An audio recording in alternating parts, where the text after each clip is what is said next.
Welcome to this episode of What's Crap on WhatsApp, the voice note show that investigates the crap shared in your WhatsApp groups. I'm Andisueme from podcasting company Volume. And I'm Kaylee Clifford from Africa Check, the continent's leading fact-checking organization. Today we've got 3 claims to debunk. Do South Africans have zero right to self-defense from home invaders under the proposed trespassing bill? Are conservationists dyeing elephant tusks and rhino horns pink? Is Africa the world's largest continent? Our first claim is a widely shared video circulating on social media. Several of you also sent it to our WhatsApp line. What does it say? It claims that South Africans will soon have zero right to self-defense from home invaders should proposed changes to the country's trespassing law come into effect. Interesting. South Africa is looking to replace the Trespass Act that was introduced in 1959.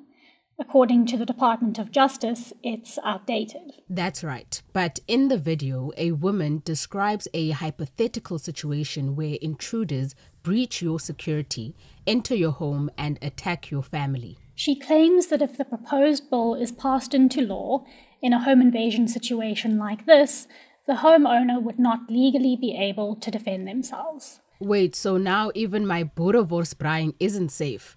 Would a new bill really take away South Africans' right to defend themselves from attackers in their homes? No, your boerewors is somewhat safer than the video says. In the words of Minister of Justice and Correctional Services, Ronald Lamola. So it is not true that an intruder can just come in and start eating your boerewors. You will still be able to defend yourself in terms of the common law. Let's break down the facts. The Unlawful Entry on Premises Bill was released for public comment by the Department of Justice in August 2022. The department says the new bill will give the owner or lawful occupier more protection than they had before. For example, while the previous act only protected some kinds of premises, the new bill would allow other kinds of property to be protected, including ships, aircraft and vehicles. But the draft bill does not make it easier for persons to commit crimes, right? Right. The video confuses trespassing with crimes like theft, housebreaking and robbery. The Justice Department was quick to say that these crimes remain the same offences as they always were. The department said that under the bill, someone entering a home or other premises without a lawful reason was guilty of a criminal offence. Wanting to steal food or attack someone's family did not count as a lawful reason, it clarified. Africa Check also spoke to William Booth, a criminal law attorney. He confirmed that the bill does not take away a citizen's rights to protect themselves or their property. The right to self-defense is entrenched in South African law, he said. This claim is crap. One of the best things I've seen in a while starts the text on a graphic, which is our next claim for today. There are 2 photos in the graphic, one of an elephant and the other of a rhinoceros. The elephant's tusks and the rhino's horn are bright pink. The rest of the text says they use the same pink dye that is attached to stolen banknotes.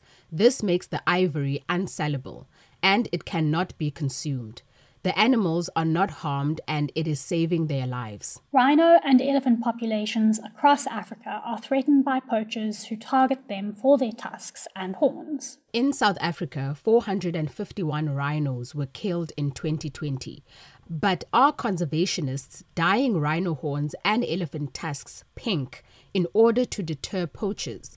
And are these real photos? Nope. A reverse image search revealed that both photos have been altered. The elephant photo has been used since at least 2009 and was included in an article titled Elephant Facts for Kids. In the original photo, the elephant's tusks are the usual off-white color. The rhino photo is a stock image available on Getty Images. In the original photo, the rhino's horn is also the usual brownish gray. But what about dyeing the tusks and horns? Would this work? So some conservationists do treat animal tusks and horns to devalue them and discourage poaching. But they don't dye horns or tusks bright pink. This could actually make other animals without coloured horns easier targets for poachers. This claim is also crap.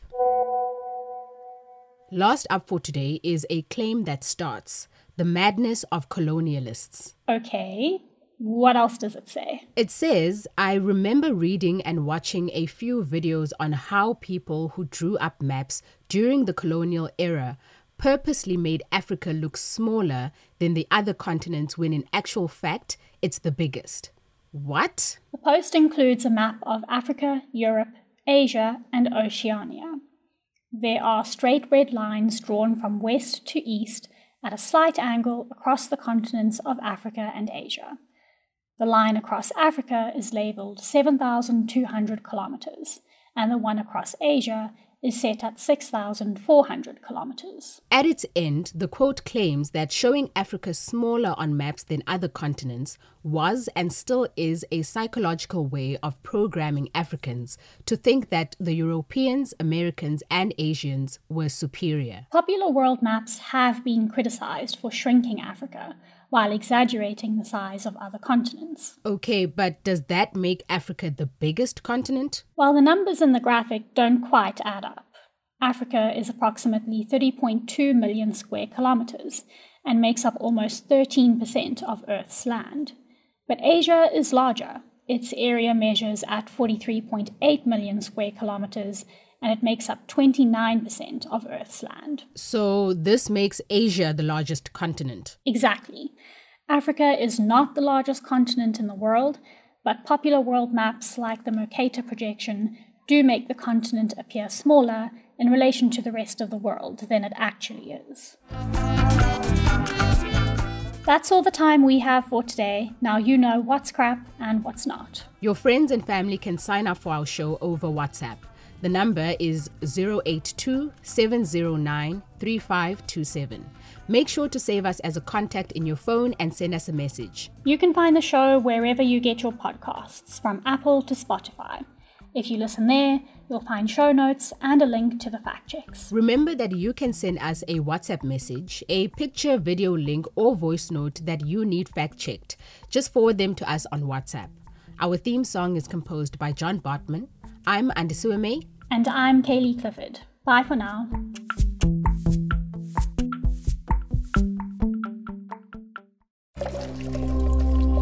Volume.